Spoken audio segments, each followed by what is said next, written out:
बिस्मिल्लाहिर्रहमानिर्रहीम। So our next topic is confusion. So इससे पहले हमने सबसे पहले न्यूरोलॉजी में हमारा फर्स्ट टॉपिक था दैट वाज हेडेक। दूसरा टॉपिक था मल्टीपल स्क्लेरोसिस और now third topic is the confusion. So let's talk about confusion. Right, तो अक्यूट कन्फ्यूजन को हम डिलीरियम कहते हैं, ठीक है, और क्रोनिक कन्फ्यूजन को हम कहते हैं डिमेंशिया, ठीक है। क्रोनिक कन्फ्यूजन स्टेट को हम डिमेंशिया कहते हैं एंड एक्यूट कन्फ्यूजन स्टेट को हम डिलीरियम कहते हैं। Mostly patient more than 60 years होते हैं और 20% ऑफ पेशेंट्स जो हमारे एडमिशन होते हैं वार्ड में वो कन्फ्यूजन के साथ होते हैं, राइट। ओके, तो डिलीरियम को देखते हैं। So let's talk about delirium. So इसमें डिलीरियम जो है, डिलीरियम में बेसिकली होता क्या है, फीचर्स क्या आते हैं डिलीरियम की, इसकी निमोनिक भी ये डिलीरियम है, ठीक है। तो इस पेशेंट में डिलीरियम में बेसिकली होता है कि डिसऑर्डर थिंकिंग होती है, यूफोरिया हो सकता है पेशेंट में, लैंग्वेज इम्पेयरमेंट होगी, आई से इल्यूजन्स डिल्यूजन्स एंड हेलुसिनेशंस हो सकती हैं, राइट। और रिवर्सल ऑफ स्लीप होगा, ठीक है, यानी कि डे टाइम सोमनेंस होगी और नाइट पे पेशेंट अवेक होगा। इन अटेंशन एंड अनअवेयर होगा पेशेंट, ठीक है, टू द सराउंडिंग्स, ठीक है, इसको एब्यूलिया भी कहते हैं, loss of interest in surroundings, ठीक है। उसके लास्ट में हमारे पास क्या चीज़ है, मेमोरी डेफिसिट हो सकते हैं पेशेंट में। तो अक्यूट कन्फ्यूजन स्टेट को हम डिलीरियम कहते हैं और डिलीरियम के फीचर्स ये हैं, ठीक है, डिलीरियम के फीचर्स भी डिलीरियम ही है, राइट। इसकी इटियोलॉजी देखते हैं। इटियोलॉजी में आ जाता है, निमोनिक आता है वाइटामिन, ठीक है, वाइटामिन। तो अक्यूट कन्फ्यूजन स्टेट में जो लीडिंग काज है दैट इज़ हाइपोग्लाइसीमिया, ठीक है, लीडिंग काज ऑफ फिट्स, ठीक है, leading cause of acute Altered mental state या कन्फ्यूजन इज़ हाइपोग्लाइसीमिया, राइट। तो उसमें सबसे पहले इसका निमोनिक वाइटामिन है, ठीक है, वाइटामिन है, वाइटामिन, राइट। वी से आता है वास्कुलर काज, ठीक है। और डिलीरियम की सबसे पहली काज क्या हो सकती है, वास्कुलर, यानी कि स्ट्रोक के बाद पेशेंट को एक्यूट कन्फ्यूजन स्टेट डेवलप हो सकती है, ठीक है। उसके बाद मेनिंजाइटिस के बाद, यानी कि इन्फेक्शंस में मेनिंजाइटिस के बाद पेशेंट को इस तरह के सिम्टम्स आ सकते हैं। The next thing is trauma के बाद subdural haematoma and extra ड्यूरल haematoma के साथ आ सकते हैं। And the next thing is auto immune, ठीक है, लाइक SLE वाले पेशेंट्स में आ सकते हैं एंड अल्कोहल विड्रॉल के साथ आ सकते हैं, अल्कोहल विड्रॉल के साथ, ठीक है। उसके अलावा मेटाबॉलिक काज आ जाती है जिसमें हाइपरनेट्रीमिया आ जाता है, हाइपोनेट्रीमिया आ जाता है, हाइपरकैल्सीमिया एंड हाइपोकैल्सीमिया आ जाता है, ठीक है। और hypoglycaemia and hyperglycaemia that can also lead to the acute confusion state that is delirium. और ई से आ जाता है एपिलेप्सी एंड एन से आ जाता है neoplasm. So these are the causes of the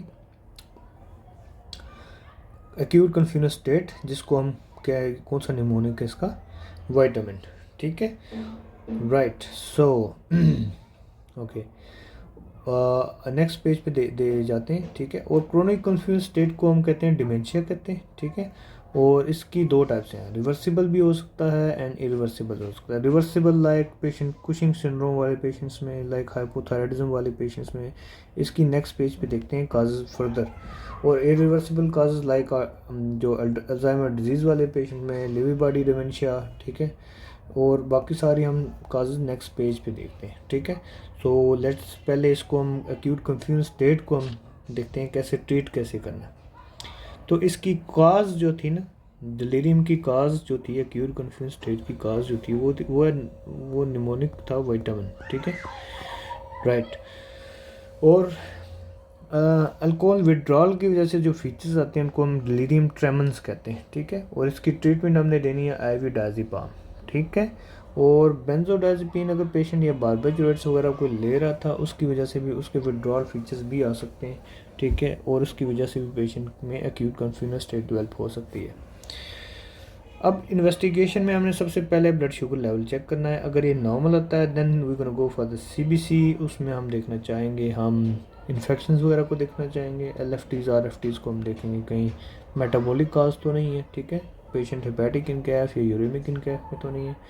electrolytes को देखेंगे, उसमें हमने सोडियम की वैल्यूज़ एंड कैल्शियम की वैल्यूज़ को चेक करना है। Hyper and hyponatraemia, hypocalcaemia and hypercalcaemia can also cause the acute confusion state. सीटी ब्रेन करवाएंगे, उसमें हम देखना चाह रहे हैं कि ट्रॉमा के बाद पेशेंट को सबड्यूरल हेमाटोमा या एक्स्ट्राड्यूरल हेमाटोमा दोनों बन गया, ठीक है। और CSF एग्जामिनेशन करवाएंगे, मेनिंजाइटिस अगर पेशेंट सस्पेक्ट करते हैं, इम्यून प्रोफाइल करवाएंगे, SLE क्योंकि काज करवा सकता है, ठीक है। और the next thing is alcohol के लिए, अल्कोहल विड्रॉल के लिए हम असेस करवा, ब्लड टॉक्सिसिटी असेस करवाएंगे for benzodiazepine, barbiturates and alcohol. First line treatment है कि इंजेक्शन हमने 50% डेक्सोज वाटर देना है, क्योंकि हाई मॉलिक्यूलर वेट सोल्यूशन होता है, तो इसलिए हम अगर हम पेरिफेरल से देते हैं तो दैट कैन कॉज फेलेबाइटिस, इसलिए हमने सेंट्रल वेनस लाइन के थ्रू देना है, सेंट्रल लाइन के थ्रू, ठीक है। ये 50 ml IV स्टैट देंगे, वैसे तो 50% हमारे वार्ड्स में आता नहीं है, तो 25% इन पेशेंट्स में हम दे देंगे, ठीक है, राइट। और फिर हम ट्रीट करेंगे अंडरलाइंग काज को, ठीक है। अगर कोई काज हमें नहीं मिलती तो वो gonna consider the patient is having chronic confusion state. If no cause of acute confusion state is found, सारा वाइटामिन निमोनिक, जो भी पेशेंट अक्यूट कन्फ्यूजन स्टेट के साथ आएगा, यानी कि यूफोरिया, डिसऑर्डर थिंकिंग, ठीक है, इस तरह के सारे फीचर्स आएंगे, इनअटेंशन है, अनअवेयर है, सारे हम देखेंगे, उसमें वाइटामिन निमोनिक लगाएंगे। अगर हमें कोई काज नहीं मिल रही तो we gonna think about the patient is having the chronic confusion state, ठीक है।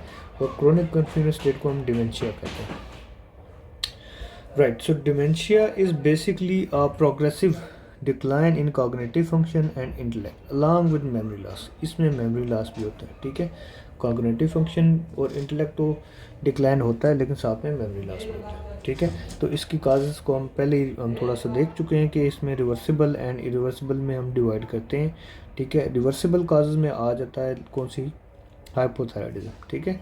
अब हम कुशिंग सिंड्रोम, हाइपोथायराइडिज्म, इनमें हमारे पास न्यूरोसाइकेट्रिक फीचर्स आते हैं, और न्यूरोसाइकेट्रिक फीचर में क्रोनिक कन्फ्यूजन स्टेट भी आएगी, ठीक है।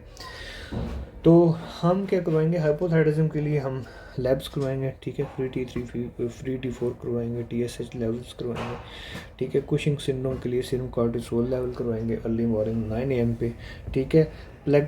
Pellagra is basically due to, इसमें 3 Ds आते हैं, डायरिया, डिमेंशिया एंड डर्माटाइटिस, और डेथ 4 D बेसिकली।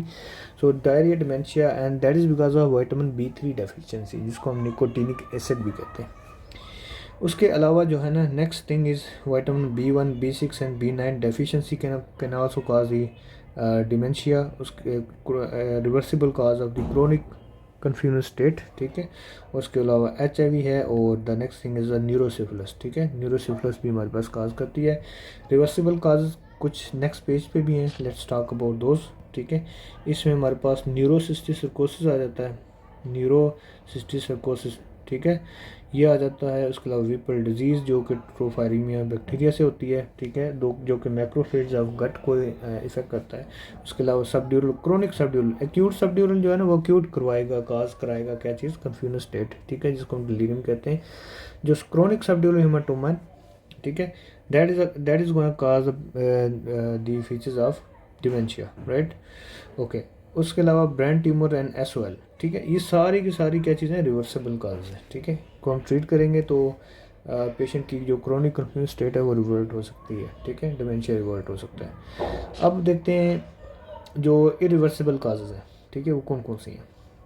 सबसे पहले जो most common cause of dementia in elderly में वो कौन सा, अल्जाइमर डिजीज़ है, ठीक है, अल्जाइमर डिमेंशिया, ठीक है। The next thing is the multi infarct dementia, ठीक है, मल्टीपल बार इन्फॉक्शन ऑफ सीवियर इन्फॉक की वजह से पेशेंट को हो सकता है। The next is Lewy body dementia and Pick's disease. और उसके अलावा जो काजेज़ हैं हमारे पास कौन कौन सी हैं, उसमें हंटिंगटन डिजीज़ आ जाता है, क्रूड फेल जैकब डिजीज़ आ जाता है। उसके अलावा नॉन प्रेशर हाइड्रोसेफलस, ठीक है। So these are the irreversible causes of dementia, right? So I think it's enough for today. So tomorrow we're going to discuss about the very first topic of the dementia is Alzheimer dementia, right? So that's all for today.